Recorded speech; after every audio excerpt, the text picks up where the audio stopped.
తిరుమల కలియుగ దైవం. ఎక్కడి నుంచో ప్రపంచ దేశాల నుంచి స్వామివారిని దర్శించుకుంటాడు. ఆయన కోట్లాది రూపాయలు భక్తుల నుంచి సేకరిస్తున్నాడు వడ్డీ రూపంలో కట్టుకోవడానికి. కోట్ల రూపాయలు, లక్షల కోట్లు వచ్చినా కూడా ఇప్పటి వరకు దళారీ వ్యవస్థనే అక్కడ ఉంది. దళారీ వ్యవస్థ లేనిది ఏదీ లేదు. ఎక్కడైతే దళారీ వ్యవస్థ ఉంటుందో అక్కడ అవినీతి పెరుగుతుంది.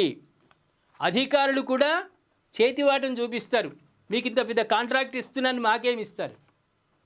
పరకామణిలో చోరత్వం జరిగింది అని ప్రపంచమంతా కూడా కోడి కూస్తూ ఉంటే, కోడిలాగా కూస్తూ ఉంటే జగన్ రెడ్డి గారు ఎంత తీశాడులేండి, కొద్ది అదా? నీ చర్చిల నుంచి ఎవరైనా పైసలు గుంజుకున్నారా? అంటే దైవం సొమ్ము మీకు పరమాన్నమా? వెంకటేశ్వర స్వామి దగ్గర వచ్చేటువంటి డబ్బుతో ఫ్లైఓవర్లు కడతారే, రోడ్లు వేస్తారే. మరి ఏమి ధూపదీప నైవేద్యాలు లేని దేవాలయాలకు మీరు ఫండ్ ఇవ్వండి, అక్కడ ఒక అర్చకుడిని ఏర్పాటు చేయండి. అలా కాదు, ప్రభుత్వమే తీసుకోవాలి.